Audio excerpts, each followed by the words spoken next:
सवर्ण कर्णघूर्णद्विरेफा वज्करितकपूरोद्दान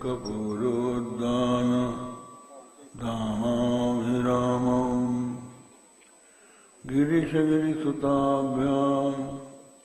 लालितं नित्यमङ्के सजनभरणशीलं शीलये विघ्नराजम् प्रातःकाले कुमारी कुसुमकुमुकुमा जाप्यमाला जपन्ति मध्याह्ने प्रौढरूपा विलसितवदना चारुनेत्रा विशाला सायाह्ने वृद्धरूपा गलितकुचयुगा रुण्डमाला वहन्ति सा देवी दिव्यदेवी त्रिभुवनजननी सुंदरी त्वां नमामि।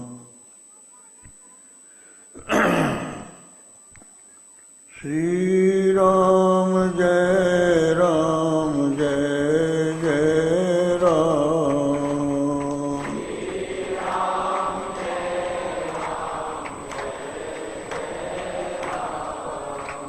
श्री राम जय राम जय जय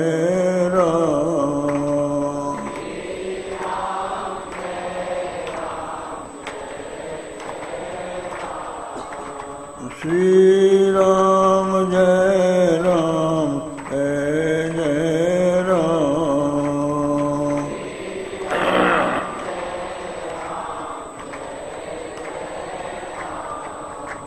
श्री राम जय राम जय जय राम।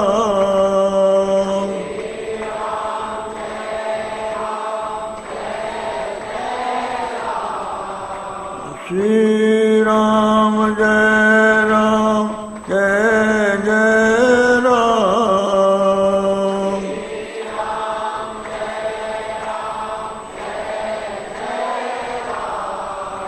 श्री राम जय राम जय जय राम।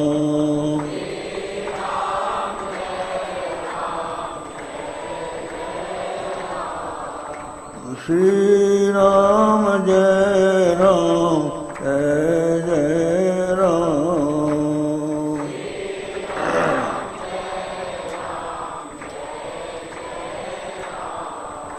धर्म की अधर्म का प्राणियों में विश्व का गो माता की गो हत्या हर हर महादेव। समुपस्थित विद्वद्वृंद देवियों सज्जनों, आप देवी भागवत की वह परम पवित्र कथा श्रवण कर रहे हैं जिसके श्रवण मात्र से मनुष्य अपने परम पुरुषार्थ को प्राप्त कर सकता है। इन देवी भागवत की कथाओं से यह समझ में आता है कि भगवती की आराधना से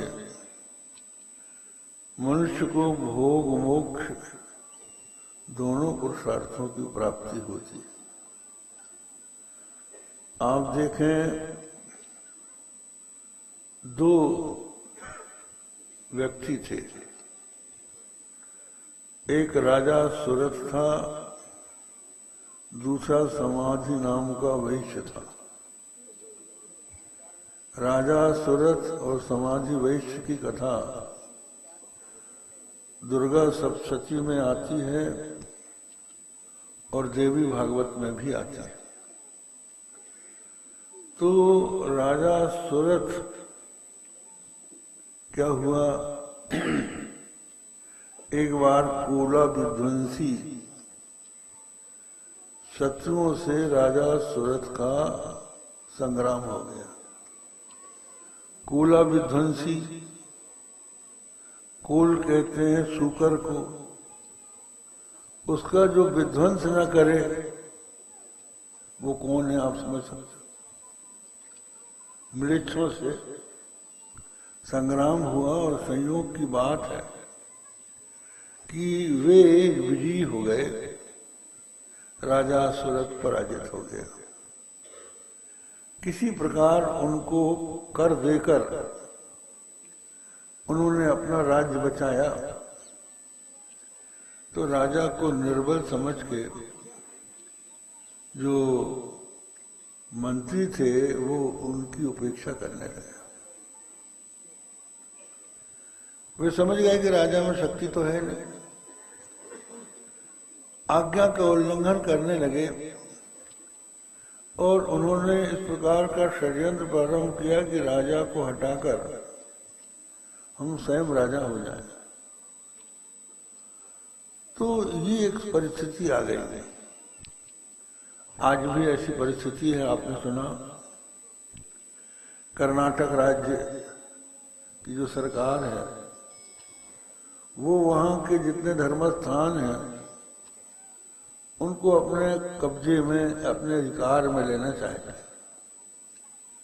आप सोचिए, उन स्थानों में जगद्गुरु शंकराचार्य बैठे हैं, मध्य संप्रदाय के आचार्य बैठे हैं, रामानुज संप्रदाय के आचार्य बैठे हैं। बहुत से वहां पर सब घर द्वार छोड़ के अपने परिवार से नाता तोड़कर उन मठों में बैठकर धर्म का प्रचार कर रहे हैं। अब हमारे हिंदुओं के लिए धर्म प्रचार का एकमात्र माध्यम हमारे धार्मिक मठ बचे हैं, मंदिर बचे हैं, जहां से हम लोग अपने सनातन धर्म का प्रचार और संदेश जनता तक पहुंचा सकते हैं। स्थानम प्रधानम न बलम प्रधानम, जब स्थान रहेगा तो अपना बल भी रहेगा। अब जो मुसलमान हैं उनको अपने धर्म का प्रचार करने के लिए जो दूसरे देश हैं वहां से आता है रुपया। उनके पास तेल का भंडार है, रुपयों की कोई कमी नहीं है, तो उनके द्वारा आप देखिए प्रत्येक मस्जिद में लाउड स्पीकर लग गया। जो घर में फकीर आते थे हम लोग यहाँ भिक्षा लेने, आज उनके बंगले बन गए। वो धर्म का अपना प्रचार कर रहे हैं। ईसाई लोग, कुछ ऐसे ईसाई देश हैं जहां बजट में भारत के लोगों को ईसाई बनाने के लिए रुपए दिए जाते हैं। वो उस रुपयों को लेके यहाँ आ गए हैं और अपना प्रचार कर रहे हैं। हमारे पास क्या है? भारत के संविधान में ये बताया गया है कि भारत के प्रत्येक नागरिक को अपने धर्म के प्रचार की सुविधा रहेगी। हमारे पास सुविधा क्या है? संपत्ति के नाम पर ये मठ मंदिर बचे हुए हैं। अब उनको भी सरकार अपने हाथ में ले लेगी। सरकार कौन है? आप देखते हैं या तो मिनिस्टर हैं या सरकारी कर्मचारी हैं। उनकी कथाएं आप रोज अखबारों में सुनते हैं, आप टेलीविजन में देखते हैं कि भ्रष्टाचार से भरे हुए हैं। वो रुपया खींच रहे हैं, अपना परिवार भर रहे हैं। उनके हाथ में अगर हमारे मंदिर चले जाएंगे तो उनकी संपत्ति का उपयोग कहाँ होगा? वो तो और भ्रष्टाचार के केंद्र बन जाएंगे। जो महात्मा वहां बैठे हैं, हमने एक बार राजीव गांधी जब प्रधानमंत्री थे तो उनसे कहा था कि हम शंकराचार्य हैं, घर द्वार छोड़ के एक मठ का संचालन कर रहे हैं। हमारे ऊपर आप लोगों ने चैरिटी कमिश्नर लगा दिया चैरिटी कमिश्नर को अपने बाल बच्चों का पालन करना है, मुझे तो नहीं करना है। अब वो मुझसे हिसाब मांगता है। तुमने कितने महात्माओं को भोजन कराया, उनका बिल बाउचर लाओ, कितनी सब्जी खरीदी, कितना दाल खरीदी, कितना आटा खरीदा, कितना घी खरीदा, सबका बिल बाउचर दो, लिखो, हम देखेंगे।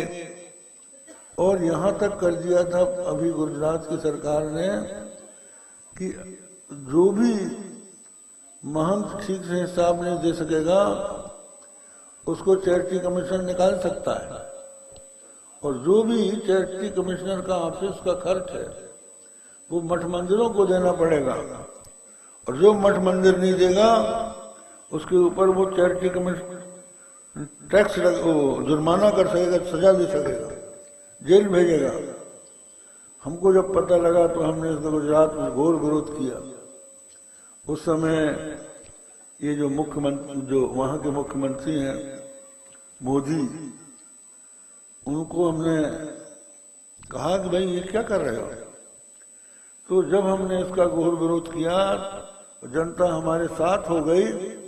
परिणाम ये हुआ कि मोदी को फिर से विधानसभा बुलाकर एक दिन में उस विधेयक को रद्द करना पड़ा। तो हम लोगों को ये आशंका है कि ये वहां पर करेंगे कर्नाटक में, और कर्नाटक में करने के बाद फिर मध्य प्रदेश में भी आ जाएंगे, उत्तर प्रदेश में भी आ जाएंगे, वहां का उदाहरण ले लेंगे। इसलिए पहले से भगवती से प्रार्थना करनी चाहिए कि इनको सद्बुद्धि दो। धर्म की रक्षा के लिए अब एकमात्र साधन यही बचे।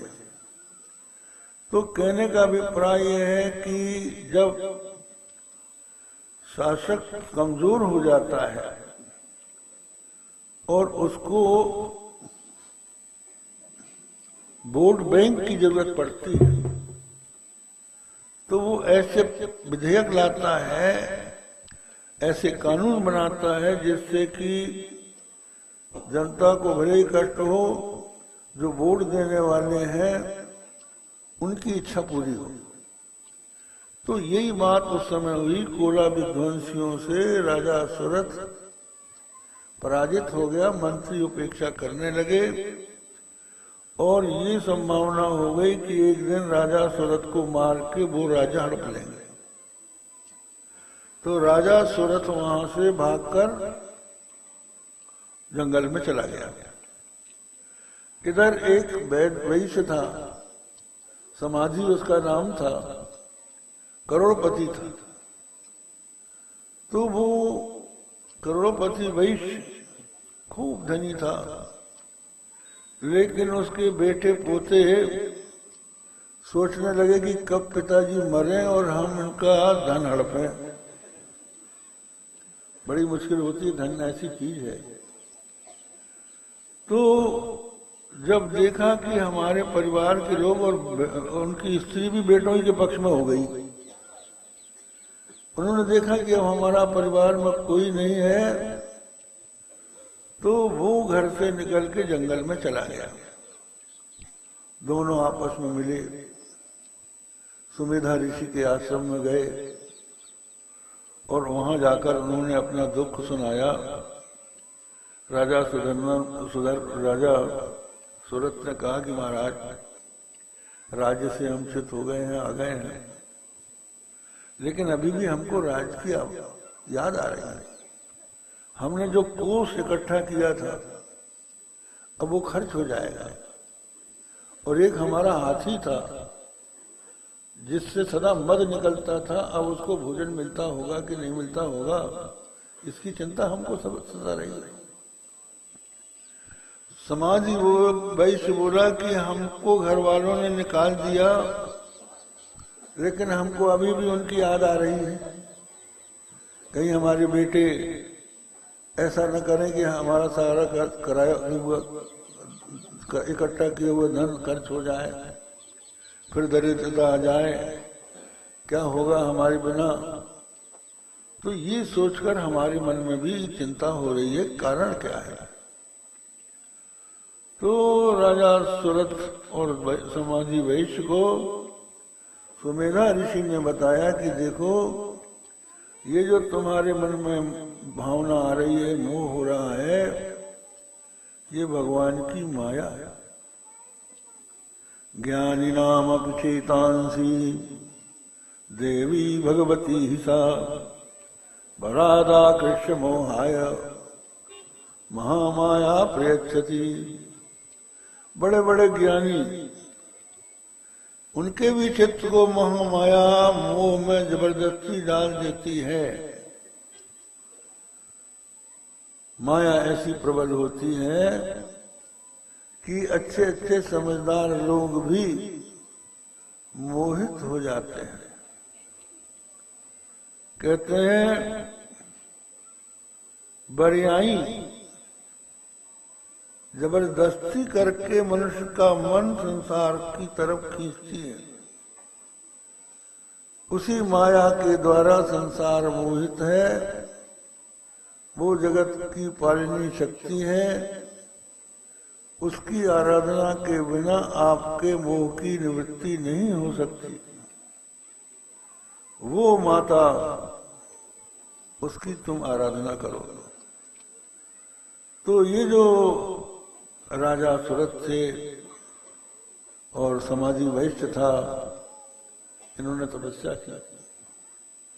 भगवती का जो चरित्र है उसका उन्होंने श्रवण किया।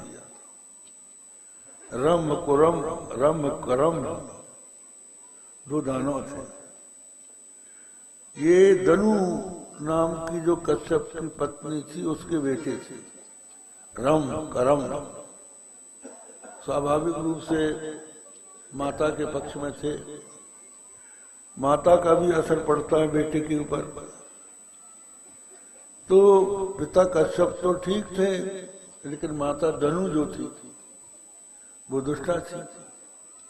तो बेटे भी अपनी माँ की तरफ गए। तो रम करम तपस्या करने चले गए। तो एक तो पंचनद नाम की नदी में खड़ा होके तपस्या करने लगा, और दूसरा जो है अग्नि की आराधना करने लगा। तो रम को इंद्र ने मगर मन के पांव पकड़ के खींचा और पानी में डूब के मार डाला। रम तो मर गया। अब करम्ब जो था वो अपने शरीर का मांस काट काट के अग्नि में हवन करने लगा। अब जब अग्नि में हवन करने लगा, अग्नि कुछ नहीं बोला। जब शरीर काटने लगा, अपने बाल पकड़ के एक हाथ से दूसरे हाथ से तलवार से सिर काटने को उद्यत हो गया। तो अग्नि देवता ने प्रकट होकर कहा कि भाई ये क्या कर रहे हो? आत्महत्या जो है बड़ा पाप है।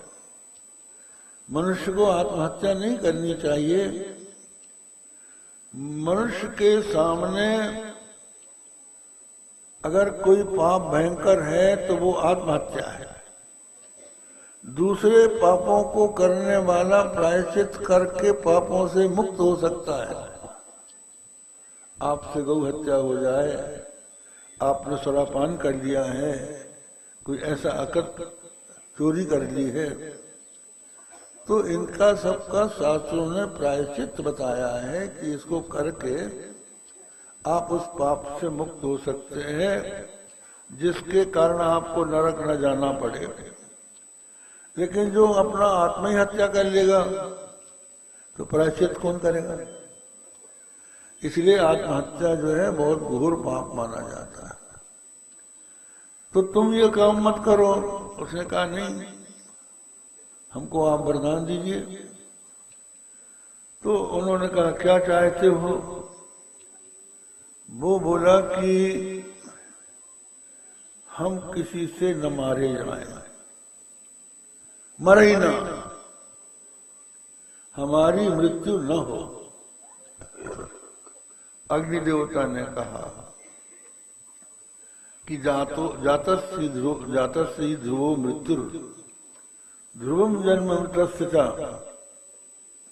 तस्माद अपरिहार्य थे न तुम सोचितुम अर्हसि।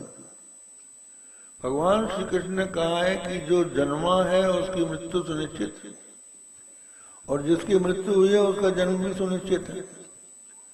तो ये तो अनिवार्य है। तो तुम ऐसा नहीं हो सकता कि न मरो लेकिन कोई निमित्त बना लो। उन्होंने उसने कहा कि हमारा निमित्त पर ऐसा हो कि हम किसी देवता से, मनुष्य से, पुरुष से, यहाँ तक कि ब्रह्मा विष्णु महेश से न मारे जाए। हाँ, अगर आप कहते ही हैं कि कोई निमित्त बना लो तो स्त्री से हम न मारे जाए, स्त्री हमको क्या मार सकती।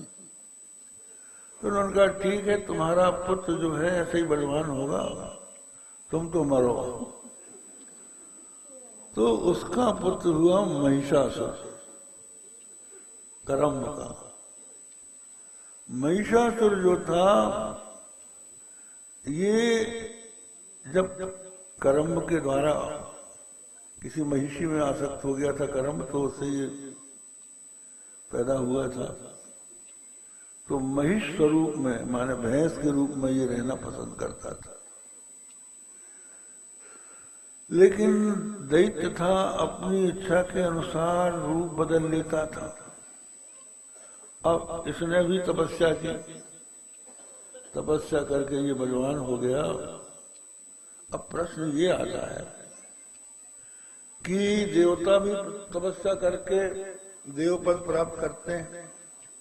कल हमने आपको बताया था, यज्ञ यागादि करते हैं तब उनको देवपद की प्राप्ति होती है, और ये भी तपस्या करते हैं।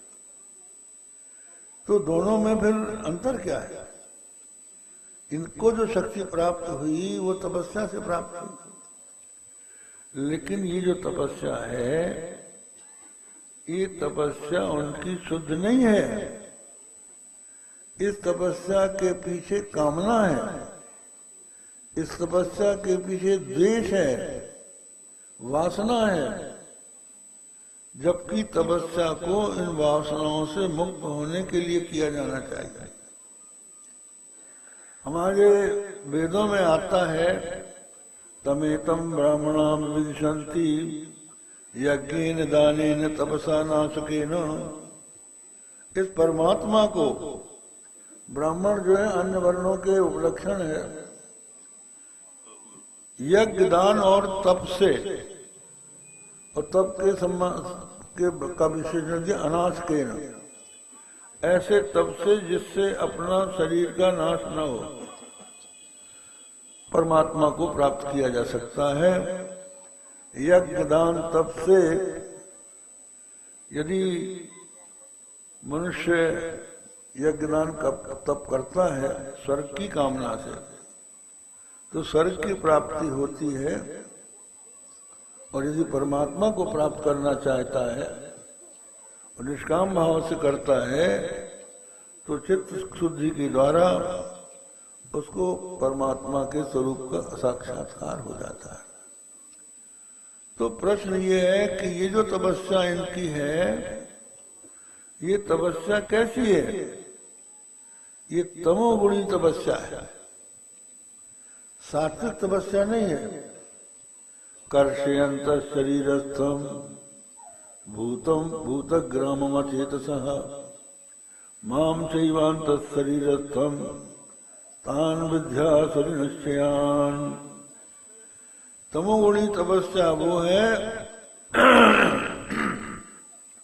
जो शरीर को कष्ट देकर की जाती है, जो शरीर के भीतर मैं बैठा हूं, मुझे भी जिससे कष्ट होता है, ऐसी तपस्या तामसी तपस्या है।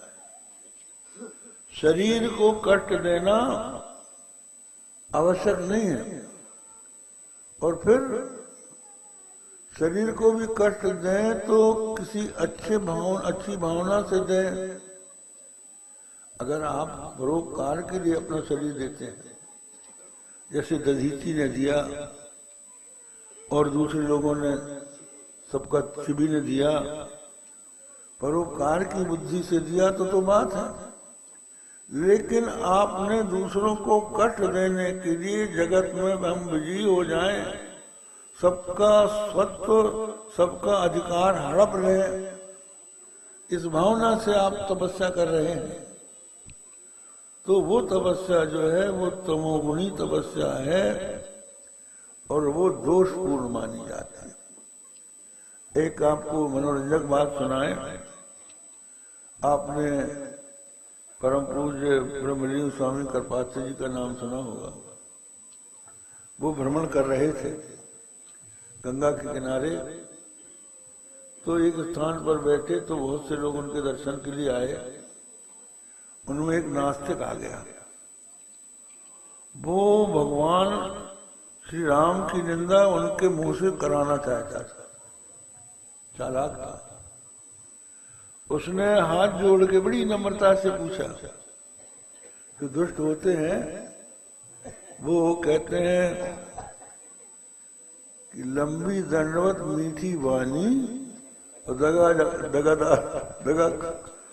दगाबाजों की यही निशानी है। लंबी दंडवत मीठी वाणी दगाबाजों की यही निशानी। बड़ी नम्रता से कहने लगे, महाराज जी एक प्रश्न है, आप बताइए कि जो यज्ञ में बाधा डालते हैं वो कौन होते हैं? तो स्वामी जी ने कहा कि वो राक्षस होते हैं। तो महाराज मेघनाद यज्ञ कर रहा था, तो रामचंद्र जी ने मेघनाद के यज्ञ में बाधा डाल दी, अब वो कौन हुए? ये उसने पूछ लिया। अब वो चौंके कि ये तो चालाक आदमी है, ये तो हमारे मुंह से हमारी बात उल्टी कहलाना चाहता है। तो उन्होंने बताया कि देखिए एक श्लोक है, तपो न कल को दयनम न कल कहा, स्वाभाविक को वेद विधिर न कल कहा, प्रसय्य वित्ता हरण न कल कहा, तान्य भावोपहतानि कल कहा। उन्होंने कहा तब कल माने पाप नहीं, दोष नहीं। वेद का अध्ययन करना कल्क नहीं है। वेद विधि जो यज्ञ की विधि है वो भी कल्क नहीं है, और दूसरों का धन बलात् हरण कर लेना भी कल्क नहीं है। तान्य भावो बहतानि कल्का, भाव यदि दूषित है तो वही कल्क हो जाता है। तो मेघनाद जो यज्ञ कर रहा था वो इसलिए कर रहा था कि हम अजर अमर हो जाएं। अब जब हम अजर अमर हो जाएंगे निकुंभला देवी के प्रसाद से, तो दूसरों की स्त्रियों का हम अपहरण करते रहेंगे, जैसा कि राक्षस लोग करते थे। जब हनुमान जी गए हैं वहां, तो उन्होंने देखा लंका में सुरनाग नर गंधर्व कन्या देखी मुनि मन मोहई।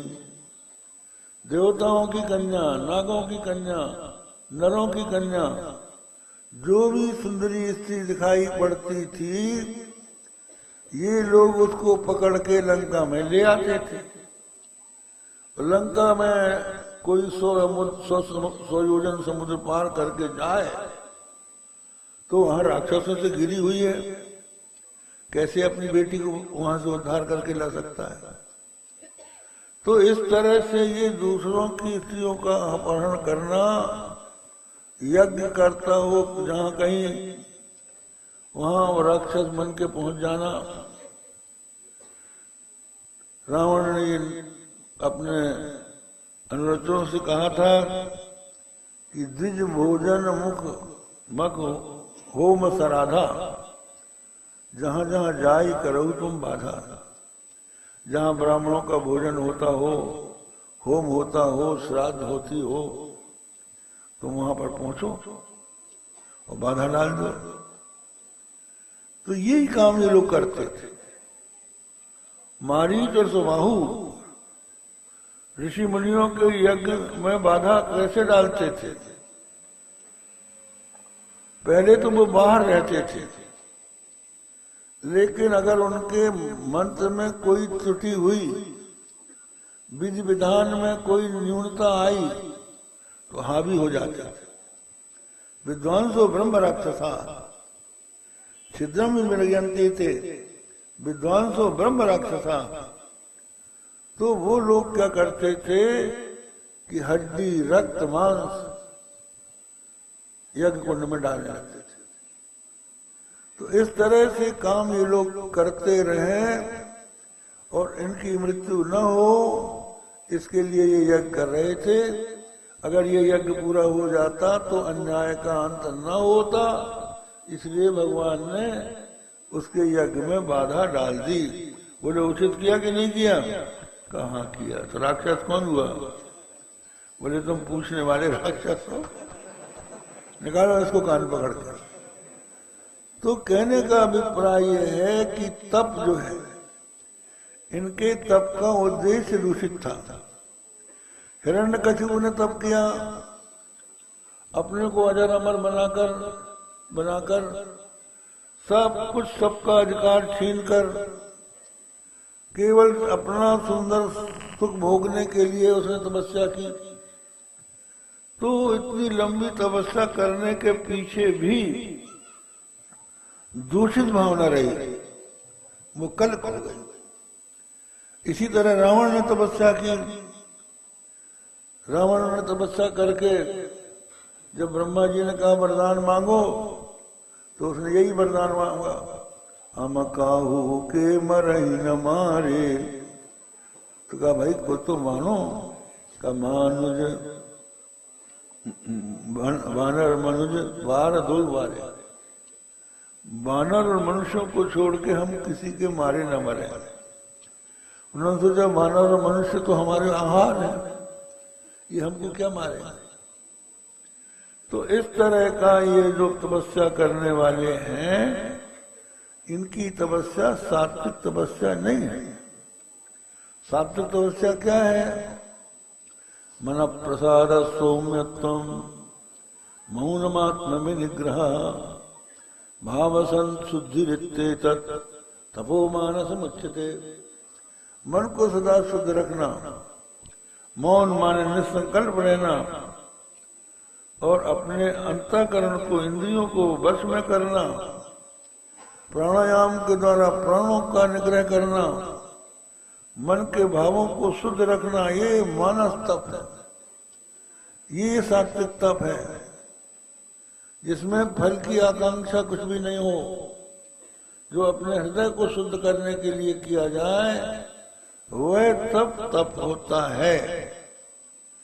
तो इस तरह के जो राक्षस और दैत्य दानव थे, वो संसार को कष्ट देने के लिए तपस्या करते थे, और अपनी तपस्या से जिसकी आराधना करते थे उसको विवश कर लेते थे तपस्या करने के लिए, वरदान देने के लिए। इस तरह से हिरण्य, ये जो महिषासुर है, उसने बलवान होकर सबको ललकारा, देवताओं को स्वर्ग से निकालकर स्वयं वहां पर बैठने के लिए दैत्यों की सेना एक लेकर पहुंच गया।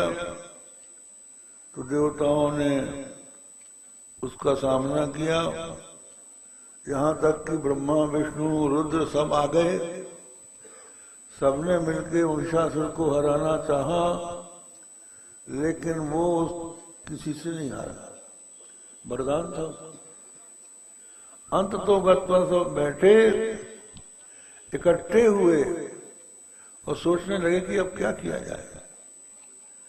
तो सब देवताओं के शरीर से तेज निकला और सबका तेज एकत्र हो गया। ब्रह्मा का, विष्णु का, रुद्र का, इंद्र का, चंद्र का, यम का, वरुण का, कुबेर का, सब ने अपना अपना तेज दिया। तो उनके तेज से एक नारी का स्वरूप बना और उसको इन्होंने अपने सब आयुध दिए अपने अस्त्र शस्त्र प्रदान किए तो वो बड़ी सुंदरी स्त्री के रूप में जब प्रकट हुई और उसने अट्टहास किया तो महिषासुर ने ये शब्द सुना, कहा ये किसकी ध्वनि है। तो दूतों को भेजा, दूतों ने कहा कि एक बड़ी सुंदरी नारी है, हमने उसको देखा है। तो महिषासुर ने कहा कि यदि सुंदरी नारी है तो उसको ले आओ, हम अपनी स्त्री उसको बनाएंगे। तो वो आया, उसने ये समझाया। देवी बोली कि हमको कोई आवश्यकता नहीं है किसी से विवाह करने की, तुम अपने पति से जाके कहो हमसे युद्ध करे। फिर उसने दूत भेजा, फिर उन्होंने समझाया, मंदोदरी का आख्यान सुनाया। एक राजा की कन्या मंदोदरी थी, बड़ी सुंदरी थी। जब विवाह के योग्य हुई तो पिता ने उसका विवाह करना चाहा, उसने कहा हम विवाह नहीं करेंगे, विवाह करने से ससुराल में जाना पड़ेगा, ससुराल में सास की सेवा करनी पड़ेगी, हम दासी नहीं बनना चाहते, और हमारे पति ने किसी दूसरी स्त्री को बुला लिया तो सोच सामने आ जाएगी, तो उसके कारण हमको कष्ट होगा, तो हम विधवा अच्छे हैं, हम विवाह नहीं करेंगे। खूब समझाया, नहीं मानी। और भी कोई राजा आया, उसने इच्छा प्रकट की, बड़े अच्छा राजा था, उसका भी कहना नहीं माना। हुआ ये कि उसकी छोटी बहन का स्वयंवर हुआ। उस स्वयंवर में एक दुष्ट राजा आया था, उसका तो किसी अच्छे राजा से विवाह हो गया, लेकिन इसने कहा हमारा भी विवाह कर दो। उस समय उसकी बुद्धि खराब हो गई, तो अंत में उसके साथ उसने विवाह किया, वहां जाके दुख पाया। इसलिए अच्छा हो कि हमारे साथ तुम विवाह कर लो। ये सब समझाया उस दुष्ट ने दूत के द्वारा। लेकिन जब जगदम्बा ने नहीं मानी तो वो युद्ध करने के लिए आया और भगवती के साथ भयंकर युद्ध हुआ। उनके जितने भी अनुचर थे वो सब मारे गए। अंत में भगवती ने उस महिषासुर को सिंह वाहिनी बन के मारा। महिषासुर का वध हुआ और महिषासुर का जो आत्मा है वो भगवती के चरणों में समा गया। फिर देवताओं ने स्तुति की और उन्होंने ये बताया कि माँ आप परम करुणामयी, आप असुरों को मारती हैं, तो इससे लोगों को ये समझ में आता है कि आपके हृदय में करुणा नहीं है, लेकिन हम ये मानते हैं कि आपके हृदय में बड़ी दया उनके ऊपर भी है। दृष्टैव किन्न भवति प्रकरोति भस्म सर्वासुरान् अर्षयत् प्रहिणोषितस्त्रम् प्राणाप्यान्तु रिपोऽपि सत्सपूता इत्थं मतिर्भवति तेष्वैतेषु राज्ये। माँ, ये दैत्य तुम्हारे सामने आते हैं, अरे तुम अपनी आंखों से देख के उनको भस्म क्यों नहीं कर देते? क्यों उनको शस्त्र से मारते हो? तो बात क्या है कि आप ये जानती हैं कि क्षत्रिय जब युद्ध में शस्त्र से मारा जाता है तो उसको दिव्य लोक की प्राप्ति होती है। ऐसे ये जीवित रहेगा तो इसको दिव्य लोक की प्राप्ति नहीं होगी। ये जब मारा जाएगा तो ये दिव्य लोक में जाके उन्हीं सुख का उपभोग करेगा जो जबरदस्ती करना चाहता था। तो उनके ऊपर भी आपकी कृपा है। इस तरह से जगदम्बा की आराधना उन लोगों ने की। उसके पश्चात शुंभ निशुंभ जो दैत्य की कथा आती है वो भी भगवती के द्वारा मारे जाते हैं। सुरथ राजा और समाधि वैश्य परम देवी सूक्त का पाठ करते हुए भगवती की आराधना करते हैं तो सुरथ को राज्य की प्राप्ति होती है और समाधि वैश्य को मोक्ष की प्राप्ति होती है। मानो भगवती दोनों दे सकती हैं। जो मोक्ष चाहता है उसको मोक्ष देती हैं, जो भोग चाहता है उसको भोग देती है। और उसके बाद एक अद्भुत कथा आती है, भगवान की माया कैसी विलक्षण है, इसके लिए नारद जी की कथा आती है। नारद जी ने भगवान विष्णु से कहा, महाराज हम आपकी माया देखना चाहते हैं। भगवान ने कहा वन में चले जाओ। एक वन में गए, वहां एक सरोवर था। उस सरोवर में उन्होंने जैसे ही स्नान किया तो नारद से नारजी बन गए, सुंदरी स्त्री बन गए। वहां एक राजा तारध्वज आया, उसने इसको देख के अपनी स्त्री बना लिया, पटरानी बना लिया। उससे कई संतानें उत्पन्न हुई, रानी बन गई, बढ़िया कपड़े पहने और चाबी का गुच्छा अपने बगल में लटकाए, मुंह में पान लिए, दासियों से सेवा कराने लगी। कई बाल बच्चे पैदा हो गए, बड़े आनंद में रह रही थी नारजी। इतने में किसी दूसरे राजा ने उस राजा के ऊपर आक्रमण कर दिया। उसमें वो राजा और उसके पुत्र सब के सब मारे गए। अंत में ये बहुत ज्यादा विरह उसे व्याकुल हुई, रोने लगी, सती होने को तैयार हुई। तो भगवान विष्णु ने इसको समझाया कि तुम नारद हो, कहाँ तुम बड़े हो। यही कथा दूसरे स्थानों पर भी आती है कि एक बार नारद जी ने भगवान श्री कृष्ण से कहा, भगवान से पूछा आपकी माया हम देखना चाहते हैं। उन्होंने कहा चलो।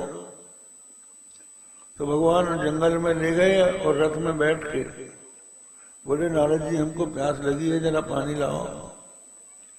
तो पानी लेने गए और एक सरोवर में अपना इन्होंने जैसी सिर झुकाया, गिर पड़े तो ये नारी बन गए। नारी बन गए तो फिर किसी राजा के यहाँ जाके रानी बने और उसके बाद फिर इनकी संतान हुई।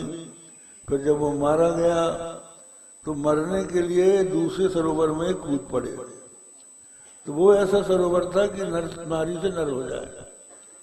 तो ये नर हो गए और भगवान ने उनको पानी लेने के लिए भेजा था। तो इनको याद आई कि हम तो पानी लेने के लिए आए थे। तो झट कमंडलों में पानी भर के भगवान के यहाँ गए। तो भगवान ने कहा, नारद जी बहुत जल्दी आ गए। उन्होंने कहा, अरे महाराज जल्दी कहते, हमारे तो 12 बच्चे हो गए। तो ये भगवान की माया है जो सबको मोहित किए हुए है। उसकी कृपा के बिना कोई आदमी उससे मुक्त नहीं हो सकता। इतना ही कह के आज का प्रवचन पूर्ण करते हैं। श्री राम जय राम जय जय राम।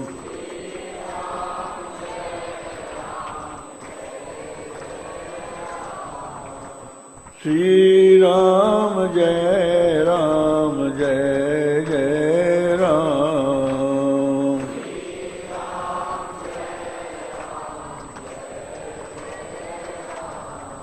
प्यारे जरा तो मन में विचारो,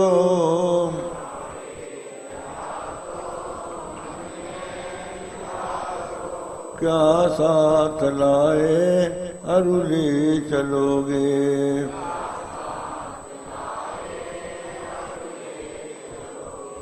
जाता सदा साथ यही पुकारो,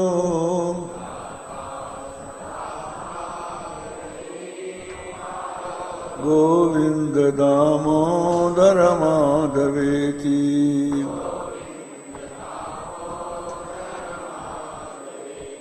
गोविंद दामोदर माधवेति।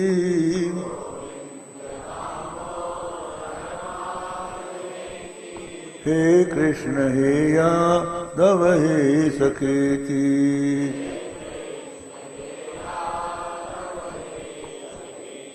श्री कृष्ण गोविंद हरे मुरारे,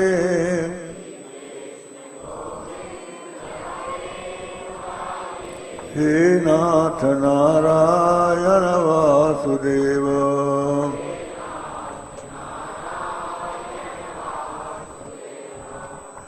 कृष्ण गोविंद हरे मुरारे,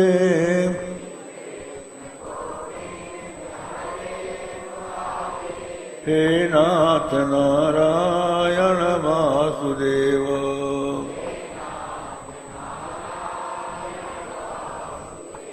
धर्म की अधर्म का प्राणियों में विश्व का गो माता की गो हत्या, हर हर महादेव।